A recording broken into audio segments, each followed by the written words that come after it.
자, 오늘 이제 마지막 날이에요. 십자가 사경의 구원에 대한 메시지, 오늘 마지막 이야기입니다. 구원의 증거에 대해서 우리가 계속 배웠어요. 오늘은 이제 그 증거를 강화하는 거에 대해서 우리가 이야기하려고 해요. 여러분, 이런 거예요. 내가 구원을 받았는지 받지 않았는지 확신할 수가 없잖아요. 그러면 그 다음 방법이 무엇이냐? 구원 받았다고 믿고 삶을 저지르는 거예요.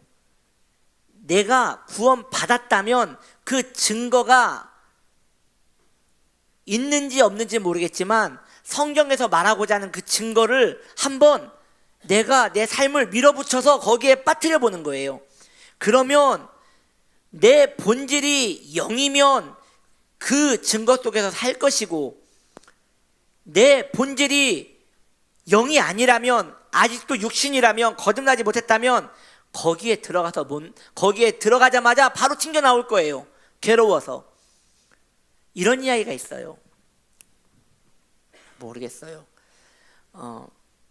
기도 많이 한 분이 천국 가서 보고 온 거라는데, 모르겠어요. 저는 이런 걸 옛날에는 참 좋아했는데 지금은 이런 건 다 사기라고 생각을 해요.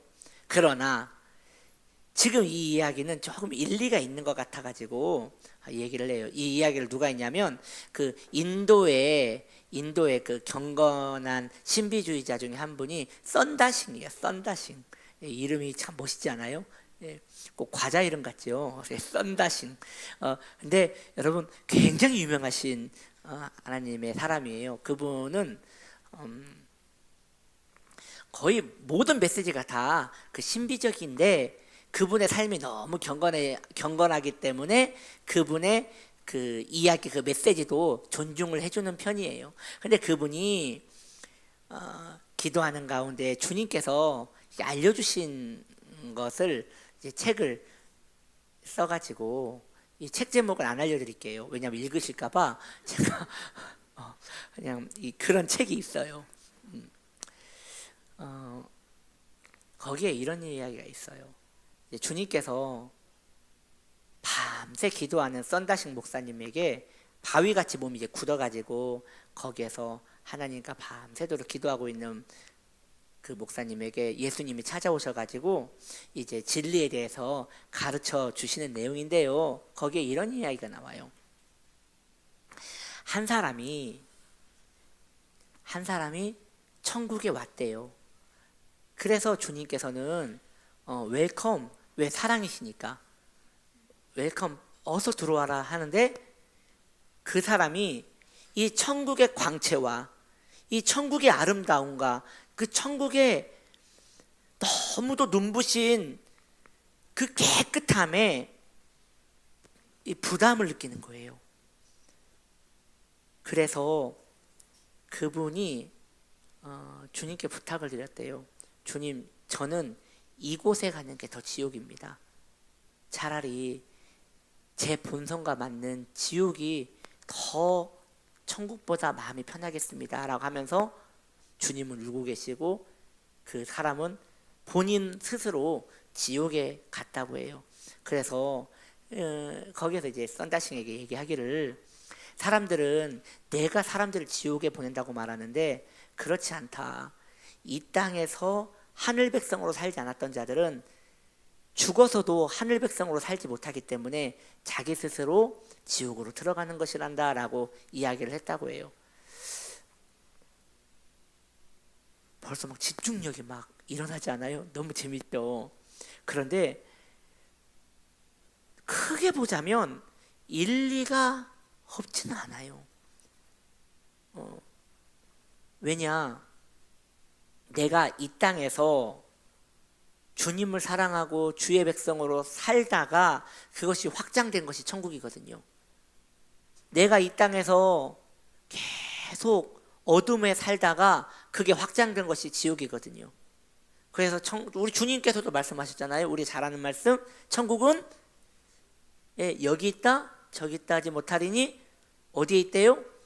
예, 마음이 있다는 거예요. 그러니까 그 말은 반대로 지옥은 여기 있다 저기 있다 못하리니 너희 안에 있느니라도 적용이 되는 것이죠.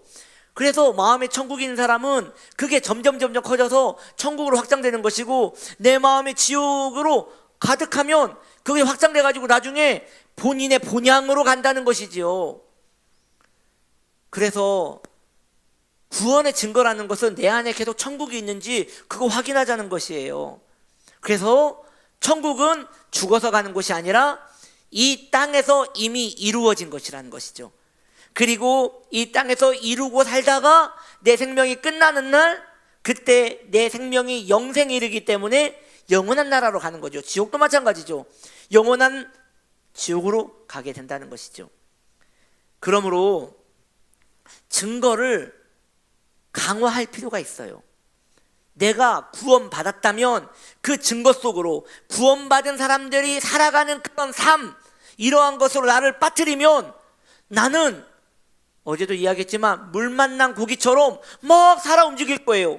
처음에는 부담스러울 수도 있고 이거 힘든데? 라고 할 수 있겠지만 거기에 들어가면 들어갈수록 내 영혼이 살아날 거예요. 그런데 들어갔는데 너무 힘들어.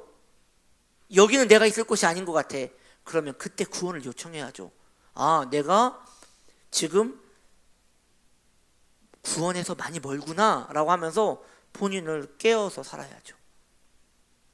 자, 여러분, 경건함과 구원의 증거는 분명하게 연결되어 있습니다.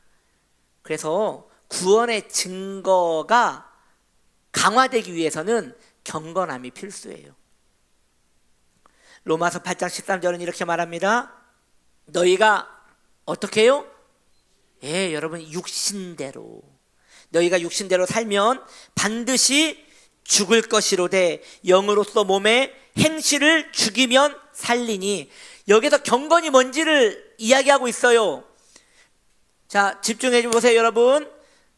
이걸 좀 정리하고 넘어갈게요. 구원의 증거는 경건이라고 했죠.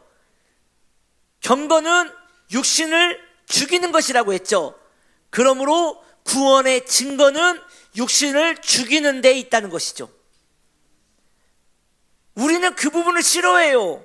왜냐하면 부담스럽잖아요. 그런데 그게 맞는 것이에요. 육신이 편하면 구원의 증거는 멀어지는 것이에요. 이것을 사도 바울은 명확하게 이야기하고 있습니다. 저는 이 말씀을 여러분들이 계속 보시면서 여러분의 구원관에 명확하게 신앙생활을 어떻게 해야 하는지 여러분들이 정하기를 원해요. 고린도 전서 9장 27절은 이렇게 말합니다. 내가 내 몸을 쳐 복종하게 함은 버림을 당할까 두려워함이라. 누가 이야기했다고요? 바울이 얘기했다니까요, 이 이야기를. 그러니까 구원받기 위하여 자신의 몸을 쳐서 굴복시켰다는 것이에요. 제가 이 말씀을 중학생 때 은혜를 받고 구원받으려면 내 몸을 쳐야 하는구나 하고 얼마나 제 다리를 때렸는지 몰라요. 어느 날 봤더니 다리가 시퍼렇더라고요. 정말. 그런데 아무리 다리를 두들겨 패도 경건해지지가 않더라고요. 이것은 몸을 두들겨 패라는 게 아니라 내 육신을 절제하고 정욕에게서 내 몸과 내 마음을 계속 떨어뜨리라는 것이죠. 여러분, 그렇다면 바울이 말하잖아요. 내가 버림을 받을까 두려워함이라. 버림을 받을까 두려워함이라. 그렇다면 버림을 당할까 두려워함이라, 이것은 바울이 구원의 확신이 없었다는 것일까요? 바울이 구원의 확신이 없으면 안 되지요. 왜냐? 바울은 구원의 확신이 있었어요. 왜냐? 그의 서신서에 보면, 특히 바울의 가장 마지막 서신이라고 할 수 있는 디모데 전후서를 보면 너무 멋있는 말씀이 나오죠. 표대를 향하여 내 달려갈 길을 지금 내가 다 가고 내가 전제와 같이 부어짐이 되었나니. 얼마나 확신이 넘치면 이제 내가 빨리 주님께로 가는 것이 좋으나, 이런 고백을 한단 말이에요. 그래서 우리의 신앙에 모델이 바울이 되어져야 하는 이유가 여기 있는 것이죠. 우리는 그러한 구원의 증거가 있었으면 얼마나 좋을까라는 생각을 해야 한다는 것이죠. 이것은 바울이 구원의 확신이 없다는 게 아니라 두려움과 복종이 확신을 지키는데 필요한 도구라는 것이에요. 내가 내 몸을 쳐서 굴복시키면 이것은 구원에게는 도움이 되지 않아요. 구분하셔야 돼요. 구원받는 데는 내 몸을 아무리 두들겨 패도 도움되지 않아요. 그러나 구원의 증거를 얻는 데는 도움이 돼요. 경외함이 없이는 평안한 양심을 유지하기가 어려워요. 그래서 우리가 나태하게 살면 우리의 양심은 계속 나를 상소할 거예요. 너가 그러고도 구원을 받겠느냐, 너가 그러고도 하나님을 사랑하느냐라고 우리를 계속 충동질할 거예요.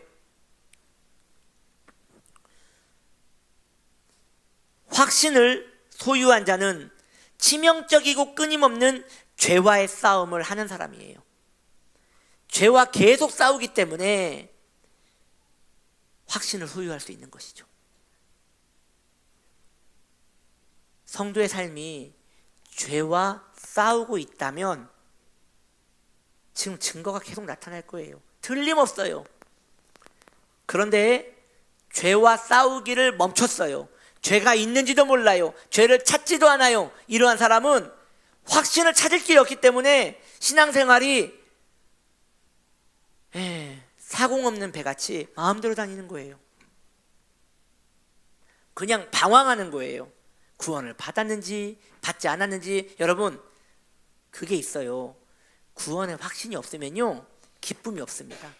근데 여기서 구원의 확신이라는 것은 나는 구원받았어, 나는 구원받았어 이런다고 생기는 게 아니라는 거예요. 증거를 강화해야지 기쁨이 생기는 거예요. 왜냐? 증거가 내가 물 만난 고기라는 걸 확증시키니까. 내가 구원을 받지 않았으면 어떻게 이런 싸움을 하냐는 거지. 구원을 받았으니까 죄와 싸우고, 구원을 받았으니까 이 문제에 대해서 내가 심각하고, 그 문제에 대하여 내 마음이 뜨거워지는 걸 보니까 나 구원 받았나 보다라고 하면서 마음에 기쁨이 있는 거예요. 그래서 죄와 시달리면서 싸우고 내 몸을 충돌하여 쳐서 굴복시키며 떨림과 두려움을 하나님을 경외하면서 막 살아가면서도 마음에는 기쁨이 샘솟는 거예요. 그런 사람이 찬양할 때 주의 보혈 흐르는데 하면서 강수와 같은 은혜를 막 누리는 거예요. 그런데 죄와 싸우는 것도 없고 늘 뜨뜻미지근하게 죄에게 맨날 격해졌어요. 처맞으면서, 죄에게 늘 처맞으면서 개가 끌려다니듯이 그 영혼이 계속 죄에 물들어서 산다면, 그 사람은 맨날 두 손, 두 발 다 들고 주의 보혈 흐르는데 해도 아무런 감격이 없어요. 왜냐? 이미 사로잡혔는데, 저항을 전혀 못하는데 어떻게 거기에서 주의 보혈을 이야기하겠어요? 그래서 여러분, 우리 순복음은 유별나게 보혈 찬양을 많이 부르는 교단입니다. 그래서 웬만한 권사님들은 눈 감고 보혈 찬양 5곡은 연달아 메들리로 부를 수가 있어요. 그런데 거기에 감격도 없고 흥분감도 없고 거기에 막 격동도 없어요. 왜요? 죄와 싸운 적이 없거든요. 그러므로 믿음의 삶을 사는 자는 오직 두려움과 떨림을 가지고 살기에 믿음으로 살 수 있는 것이에요. 여러분, 좀 구분을 할게요. 우리 어제 배운 이신칭이 있죠? 칭의에는 인간의 신앙 공로가 필요가 없어요. 어떠한 인간의 공로도 구원은 받아들이지 않아요. 왜? 하나님의 온전한 은혜이기 때문에. 그런데요, 구원의 확신을 위해서는 성도의 신앙생활이 절대적이에요. 그러니까 이걸 보고 어떤 이는 율법적이라고 말해요. 왜냐? 목사가 교회에서 성도에게 강요하는 것은 신앙의 행위밖에 없거든요. 예배 나오셔야 합니다. 기도해야 합니다. 말씀 읽어야 합니다. 지금 기도 생활 어떻게 하고 계십니까? 말씀을 바른 자세로 들으셔야 합니다. 모두 이신칭에 대한 얘기는 하나도 안 하고 자세, 행동, 행위 계속 그런 얘기만 하잖아요. 그 이야기를 왜 하는 것이냐? 그것이 구원의 확신에 도움을 주기 때문이죠. 그리고 그러한 것을 했을 때에 이게 너무 중요한 이야기예요, 여러분. 자, 보세요. 여기에서 이제 순종을 해야 하는 거예요. 예를 들어서 제가 자주 하는 이야기 있잖아요. 말씀을 들을 때 눈 감으면 안 됩니다. 말씀을 들을 때 설교자를 늘 쳐다봐야 합니다. 설교자를 잡아먹듯이 쳐다봐야 합니다. 늘 이렇게 얘기를 하잖아요. 그러할 때 그 말씀에 순종을 했어요. 순종을 하고 허리를 꼿꼿하게 세우고 바른 자세로 목사님의 말씀 한마디 한 말씀이 하나님 말씀이라고 생각하고 그걸 집중하면서 들었는데 내 안에 없는 것이 일어나. 이것은 내 안에 있는 감정 그런 게 아니에요.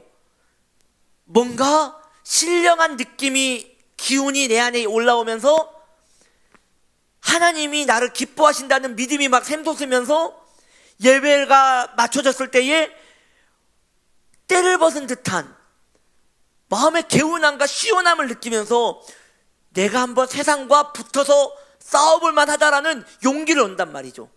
그런데 다 그런 게 아니에요. 어떤 이는 그 말을 듣고 허리를 꼿꼿하게 세우고 말씀을 바르게 들으려고 하는데 너무 신경질이 나는 거예요. 왜 이렇게 나를 못 살게 구는지 모르. 교회 온 것도 어딘데 피곤한데 목사님이 뭔데 눈을 감지 말라고 하느냐, 설교를 눈으로 듣냐 귀로 듣지, 막 이러면서 마음에 분노와 짜증과 막 이런 게 올라와요.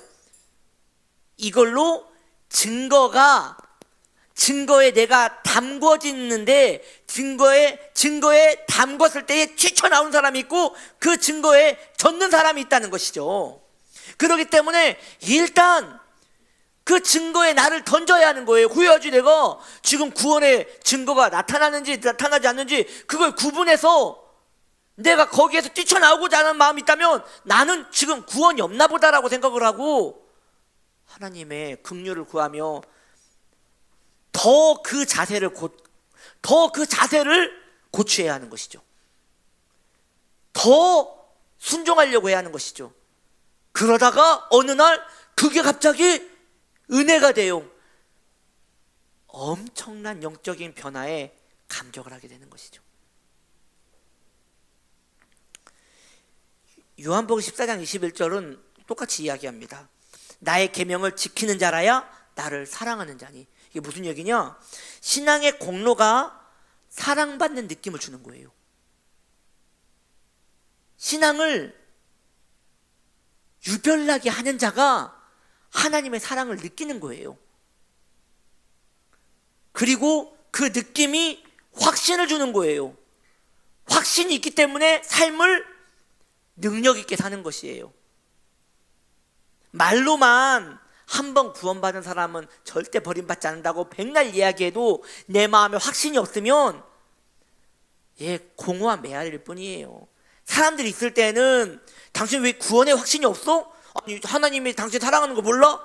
아니 이걸 꼭 확인을 받아야 하나? 나는 너무 믿어지는데. 사람들 앞에서 이렇게 이야기를 하는데 혼자 있을 때 그 공허함과 외로움과 하나님이 인정해주지 않는 믿음, 이것에 허탄함을 느끼는 것이죠.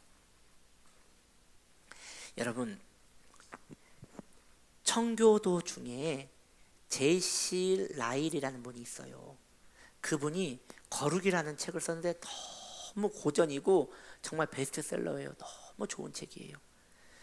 그 제시 라일은 청교도 중에서도 매우 존중받고 인정받는 하나님의 귀한 사람이세요. 그분이 이 부분에 있어서 명확하게 이야기를 해주셨어요. 제시 라일이 말씀하시기를, 우리의 구원이 우리의 공로에 달려있지 않다는 것으로 인해 나는 하나님을 찬양합니다. 아멘. 그렇죠. 여러분, 내 구원이 내 행위에 달렸다면 얼마나 힘들어요. 왜냐하면 우리처럼 변덕스러운 사람들이 어떻게 구원을 받겠어요? 근데 그걸로 끝나는 게 아니라 이 하나님의 사람은 이어서 말합니다. 그러나 나는 구원에 대한 우리의 의식이 우리의 삶의 방식에 많이 달려 있다는 것을 모든 믿는 자에게 상기시켜 주겠습니다. 믿음과 삶의 불을 치는 우리의 눈을 흐리게 하고 우리와 태양 사이에 구름을 끼게 합니다. 여기서 태양은 하나님을 말하는 것이죠. 그래서 태양이 있다는 건 알겠는데 구름이 껴가지고 없는 것 같은 거예요. 그러니까 삶이 받쳐주지 않는 신앙인은 구원을 받았다는 개념은 있는데 그것이 구름이 가린 태양과 같이 어두운 거예요. 그래서 점점 침체에 빠지게 되는 것이죠. 그래서 여러분, 거룩한 삶을 위한 신앙의 노력은 성도를 불꽃같이 만듭니다.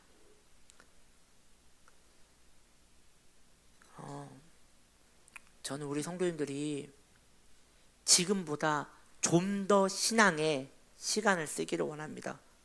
좀 더 마음과 열정과 삶과 시간을 더 쓰기를 원합니다. 여러분, 만족하는 순간 지금 나는 신앙의 열의가 떨어진 거예요. 신앙은 도전하든지 안타까워하든지 늘 올라가려는데 못 올라가는 그런 심정으로 있어야 하는 것이에요. 이제 나는 되었지, 이 정도면 되었지, 그 순간 그에게는 확신이란 건 없을 겁니다. 자, 전 여기에서 여러분과 좀 중요한 이야기를 하나 더 하려고 해요. 이건 제가 한번 여러분에게 좀 이해가 잘 되게 하나 좀 이야기를 해볼게요. 누가 문을 열었는가, 이게 중요한 거예요. 누가 문을 열었는가, 이게 무슨 얘기냐? 한 성이 있어요. 요새죠. 그런데 그 성이 본부랑 멀리 떨어져 있다는 걸 알고 있는 적들이 그 성을 통째로 삼키기 위하여 둘러쌌어요. 그런데 그 성은 작지만 철옹성이에요. 누가 열어주지 않으면 절대 함부로 들어올 수 있는 성이 아니에요. 그래서 화살을 쏘고 대포를 쏘고 정말 노력을 하니까 그 성이 막 금이 가고 무너져요. 그렇게 해서 성이 구멍이 뚫려가지고 적들이 몰고 들어와가지고 그 성이 망했다고 칩시다. 그러면 그 성은 명예롭게 사라진 것입니다. 끝까지 저항하다가 사라졌으니까. 그런데 반대로 그 성에서 배신자가 있어가지고 먼저 문을 열어줘 버렸어요. 그래서 적들이 아무런 고통도 없이 그냥 들어왔어요. 와가지고 통째로 먹었어요. 그렇다면 그 성은 역사 대대로 치욕적인 성이 될 것입니다. 여러분, 신앙은 전투예요. 죄는요, 성도가 문을 열어주지 않으면 성도를 찢고 파괴하고 괴롭힐 수 있어도 먹지를 못해요. 성도가 죄에게 먹히는 이유는 딱 하나예요. 연거예요. 배신자가 있어가지고 연거예요. 이것을 주님과 우리의 관계로 볼까요? 주님이 나중에 우리에게 하나를 물어보실 거예요. 네가 열었냐? 열고 들어왔냐? 열고 들어왔다, 이건 우리 무죄예요. 주님께서 인정하실 거예요. 그런데 내가 열었어요. 그러면 우리는 한마디도 못하고 책망을 받을 것이에요. 우리 이 시점에서 한번 옆에 사람에게 물어봅시다. 열렸습니까? 열었습니까? 여러분, 이거 매우 중요한 거예요. 내가 열었기 때문에 들어온 거라면 이건 심각한 거예요. 거기서부터는 신앙을 논할 수도 없어요. 그래서 여러분, 적이 다 깨부수고 들어오는 거라면 괜찮지만 내가 열면 안 되는 것이에요. 한 가지 더 이야기하기 원합니다. 여러분, 너무 좋은 책이에요. 존 버년의 거룩한 전쟁이라는 책이 있는데 혹시 뭐 여러분 그냥 제 서재에 있는 책들을 도서관 같이 쓰셔요. 굳이 이렇게 그 돈 쓰시면서 안 사셔도 돼요. 이렇게 저는 우리 성도님들이 다 이렇게 돌려 읽었으면 좋겠어요. 필요하시다면. 그래서 오늘 예배 끝나자마자 목사님 저 책 저 좀 빌려주십시오. 그럼 제가 당장 꺼내드리겠습니다. 예. 여기 가지고 나오려고 했는데 또 유튜브에 유별 떠는 것 같아가지고 여러분, 이 거룩한 전쟁에 보면 이런 이야기가 있어요. 근데 이것이 너무나 우리의 신앙생활에 맞는 이야기예요. 무슨 얘기냐? 자, 여러분, 우리의 원수는 집요합니다. 우리가 왜 계속 마귀에게 지는 줄 아세요?